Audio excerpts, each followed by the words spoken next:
সরকারি ন্যায্য মূল্যের দোকানে গিয়ে ঘন্টার পর ঘন্টা তীর্থের কাকের ন্যায় বসে অপেক্ষায় ভোক্তারা, দেখা নেই রেশন ডিলারের। আর এই একই ঘটনার পুনরাবৃত্তি নিয়ে চলছে বছরের পর বছর। ঘটনা বিশালগড় মহকুমাধীন লক্ষ্মীবিল গ্রাম পঞ্চায়েতের অধীন পূর্ব লক্ষ্মীবিল এলাকায়। পূর্ব লক্ষ্মীবিল সরকারি ন্যায্য মূল্যের দোকানটির বর্তমান ডিলার বেবি দেবনাথ এবং ওনার স্বামী সুধাংশু দেবনাথ।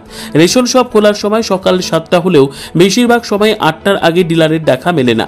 তবে ধৈর্যের সীমা ছাড়িয়ে যায় যখন মঙ্গলবার ঘন্টার পর ঘন্টা বসে থাকলেও ডিলারের আসার কোনো আভাস পাওয়া যায়নি। অতঃপর ডিলারকে ফোন করলে উনি জানান, রেশন সামগ্রী মেপে দেওয়ার জন্য যে ছেলেটিকে নিযুক্ত করা হয়েছে সে নাকি অসুস্থ, তাই রেশন খোলা হয়নি। আর এই তুচ্ছ অজুহাত শুনে তেলে বেগুনে জ্বলে উঠলেন অপেক্ষায় বসে থাকা ভোক্তারা। এই সুধাংশু দেবনাথ একসময় কট্টর বামপন্থী নেতা ছিলেন। সরকার পাল্টে যেতেই তিনিও নব্য বিজেপির ট্যাগ লাগিয়ে দেন।